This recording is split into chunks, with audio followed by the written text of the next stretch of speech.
At last we find him as the still small voice in the depth of our souls.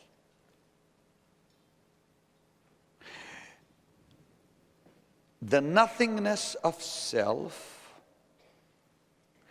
is but the beginning of God's all-sufficiency. You and I are required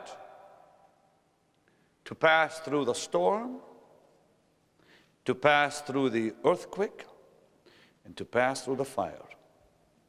If we survive, if we last, we will be honored to hear the voice.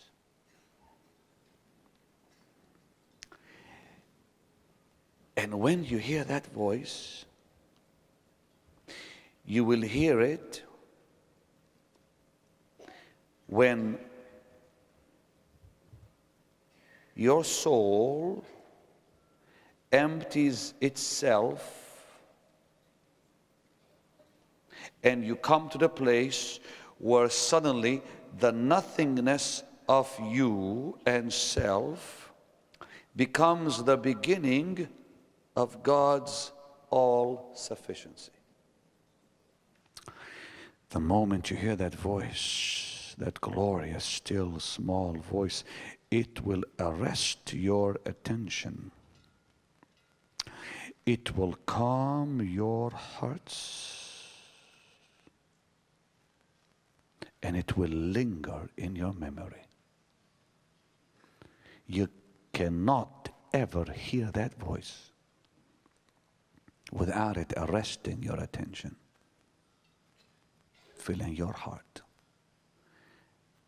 and lingering as an echo, a divine echo in your mind. In fact, it lingers in your mind as long as you live. For the Lord's voice is a lingering voice. It's got an echo to it. Never forget it. If ever you heard that voice, it'll stay with you the rest of your days. That stillness is not quietness. The big difference between stillness and quietness.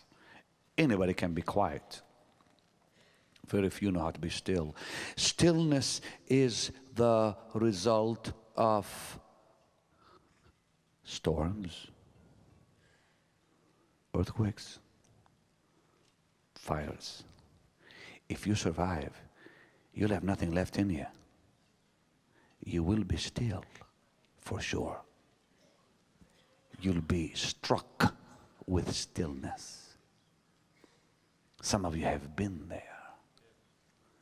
When you lose a loved one, when your life gets shaken and everything goes, when that nothingness is all you've got, and that nothingness becomes the beginning of God's all-sufficiency.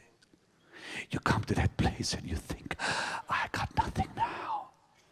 Now you learn to be still. Sometimes you have become still. You are still because of pain and loss. You're struck. Don't know what else to do. If you'll only wrap yourself at that moment in that mantle, you'll hear God.